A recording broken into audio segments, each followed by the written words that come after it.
My name is Lou Reyes, and welcome to Side Hustle Rules, where I show you how to build a side hustle from scratch. Now, some of you may have watched me on Over 50 TV. That's my other YouTube channel, where I present ideas about making money. I tell viewers about career opportunities, and I also share tips on how people over 50 can live their best life.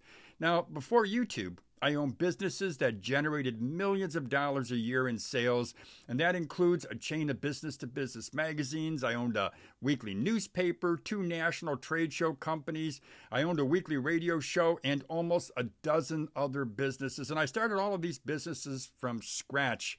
Now, over the years, I've tried countless side hustles. A couple of them, they took off like a rocket and they turned into million-dollar businesses. A few fizzled, but thankfully most provided a very good income. Now in this video, what I'm going to do is I'm going to rank 5 side hustles I've tried. I'll give you from worst to best. I'm also going to give you the pros and cons of each, just in case you want to try one of them for yourself. So let's hit it. Working for a retailer, that is number 5. Oh yes, your boy Lou. Yep, I did work for a retailer, but you know what? You gotta do what you gotta do to make money, to pay your bills, and to fund your dream, and that's just what I did. Any way you look at it, it's a tough road to go down. Here are the cons. Cons are, it is a low pay. Cons are crazy hours, and that includes working holidays and weekends. You're going to get sore feet and a sore back, and probably everything else that's on your body is going to be aching. It's also fast-paced, and you also are going to encounter demanding customers, and I sure can tell you some stories about that. But here's the pros. Pros are this. Number 1, regular pay. Yeah, you do get a regular pay. And I said, if you're funding your dream, you got a dream, do what you got to do. I don't care what it is. Lord knows I have done that. I've worked retail. I've done a lot of other jobs that, quite frankly, they were just paying by the hour. But you know what? 2 or 3 of those together paid the bills, and they enabled me to launch my very first business that generated millions of dollars in sales, which was my chain of business-to-business magazines. I did whatever it took. Another pro is, you do have some flexible hours. I could work in the evening so I could do my business during the day, which is great. You also get some discounts. It's not a lot, usually 10%, maybe 12, 15%, but you do get discounts. At the end of the day, when you basically charge by the hour, you charge for your time by the hour, you are limiting your income potential. Would I do it again? Yeah, I would do it again if I needed to. You got to do what you got to do. Number 4, affiliate marketing. Now, if you're wondering what affiliate marketing is, it's really a performance-based gig. It's very similar to earning a commission on a sale, and really you are earning a commission by promoting a product that some company has. They contact you or you contact them and you offer to become an affiliate.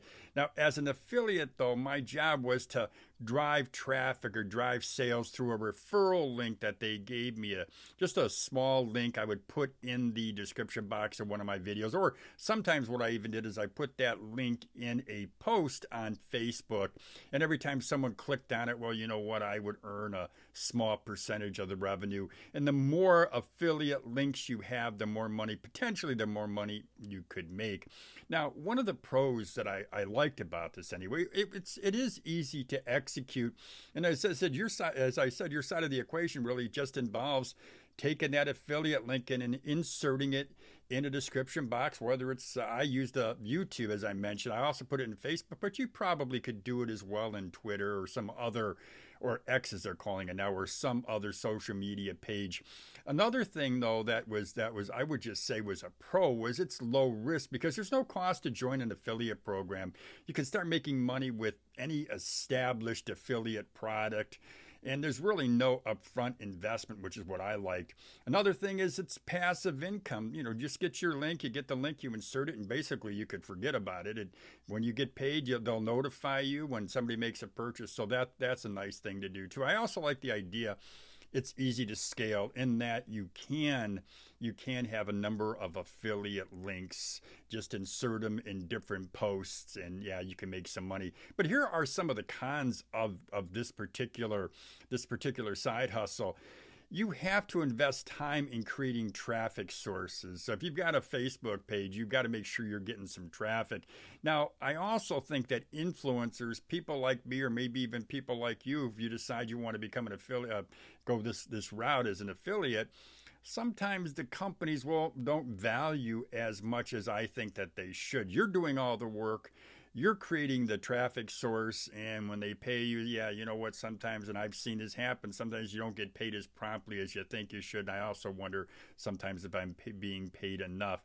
Now, the other thing too, and this is really the most important, it requires patience. If you're going to go this route, you got to be patient. Affiliate marketing is not a get-rich-quick scheme. It's going to take time. It does require time. It requires patience to build that audience and to gain some influence. Ultimately, your success depends on your determination, your approach, and also the product or service, the link to that product or service that you're using. Number 3, sponsorship sales. Now, sponsorship sales is really the action of acquiring partners for special events. And this gig is mostly conducted over the phone or via email, and it involves pitching to potential clients and persuading them to pay a sponsorship fee for an event. It could be your event, or maybe you're selling sponsorships for a company, another organization. Now, I've sold sponsorships for my own events. I've sold them for my radio show. I've sold many of them for my business-to-business shows. I've also sold sponsorships for other companies, one of them being a small sports venue. It is a great way to make money. Certainly, it's a lot better way to make money than number one when I mentioned retail. Now, here are some of the pros. Flexible hours. I love that fact. Raising money for events and programs that I believed in, that's another pro for me. If I believe in that product, I can sell that product. If I don't believe in it, you know what? I'm not going to sell it. The other thing about it, as I mentioned, you can earn some money. You get some excellent commission. Whether or not you're selling for an organization or you're selling some other organization, or you're selling for an event that you're creating, you can make a pretty good commission with this type of, I would say, side hustle with sponsorship sales. Now, the other thing, though, I'm going to talk about some of the cons here. It's lots of cold calling. If you're not a person who is interested or digging on cold calling, it's not going to be for you. Even when you're sending out emails, you still got to get a person's name. You've got to get that decision maker's name. You got to get their contact info. That includes your email address. So it's lots of cold calling. If you're someone who enjoys selling, though, this is a great gig for you. Now, at the end of the day, it is a very profitable, or could be a very profitable side gig. I can tell you this, I earn thousands of dollars selling sponsorships, whether it's for my events or for other events. So for me, I'd rate this number 3. It is certainly a good gig if you're looking to make some side income, or maybe even a full-time income. Number 2, reselling. Now, reselling isn't a gig that I got into early in my career, but it is a gig that I've learned to appreciate, and I've learned to appreciate because the barriers to entry are very low. Profit margin can be very high, and it's also a very fun business to get involved with. Now, if you're not familiar with reselling, essentially, with a reselling business, you purchase products, then you resell them to people at a higher price. And you make money from the profit margin, which is the difference between the price that you pay and the price that you charge your customers. Now, I mentioned a couple of the pros already, but let me give you a few more. I mentioned low barrier to entry, high profit margin, fun and exciting, and you can also make this a full-time business. So if you're looking to get into a business where you don't have to spend or invest a lot of money to get into, yeah, this is a great business. It fits the bill. But here are a few of the cons that I want you to be aware of. It is a hands-on business. So if you're looking for a passive income type of business, well, this isn't it.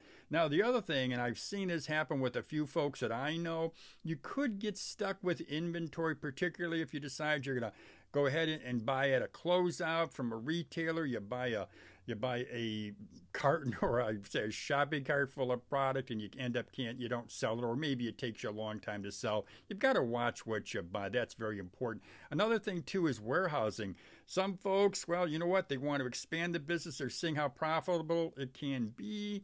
So they end up buying a lot of product, and before they know it, they've got product in every room of their house because they don't have enough room to store it. Overall, I think reselling can be a great side hustle, whether your goal is to make a little bit of money or a lot of income. Number one is producing special events, and it is the best side hustle that I ever did, because I know this: if you work hard, you can make some big money. But making money, it's not the only benefit that I realized when I created special events for my businesses. I also attracted new customers. I also raised my business's profile to visibility. I also used special events to build mailing lists, which I used later to sell more products. And I also created goodwill. When you have a successful event and everybody has fun, you're creating a lot of goodwill. Now, special events, sometimes they can be, or often they are, hospitality or entertainment related, and lots of them are held, like I did, for purposes of marketing or advertising or promotions, or you're generating sales, you're making money. But there are other types of special events that people do, and you could possibly do if you just examine them closely. And some of them could be parades. Some of them could be a special event festival or a concert or even a block party. There are lots of different types of special events. But let me give you a few of the pros and the cons. The pro would be, as I mentioned, you're generating revenue. You're building brand recognition for your business. That's another. Face-to-face connections, they're invaluable, and you can use them. Special events to build that face-to-face contact. You can also showcase a venue. You decide that you want to, as I did. I opened up one of my magazines and I had an event around the opening. I also use special events to fundraise, and I also had a lot of fun. Some of the cons: upfront costs could be high. It's not something that you can do overnight. I'll tell you, it does take some time. You got to do a lot of planning. Now, if you decide you're going to do an outdoor event, which I will say I've never done an outdoor event because I was always feared or always worried about the weather. But they are vulnerable to weather. So if you're going to produce an event, a special event, my suggestion is doing an indoor one. Cost overruns, you got to watch those cost overruns. Stay on top of your costs, stay on top of your numbers. You don't want to lose money when you do a special event. Overall, I will say this again, special events is my absolute favorite type of side gig. You can turn that side gig into multiple events, which then means you're running a full-time business and you're making some money. Well, there you go, my friends. I've just ranked 5 side hustles I've tried from worst to last. And these are not all the side hustles or all the businesses that I have built over the years. And as I mentioned in the opening, some of those businesses went on to generate millions of dollars in sales, and I've employed hundreds of folks. The side hustles, though, that I have told you about today are side hustles that I know almost anyone out there can do. Can start a side hustle, make some good income with it, or build it into a full-time business. If you've got any questions, please go ahead and make a comment in the comment box, or you can send me an email. Also, I want to ask you to consider subscribing to Side Hustle Rules. I also have Over 50 TV. I mentioned that in the opening if you want to subscribe to that channel as well. So, as I always say, have a great day, everybody. Come on.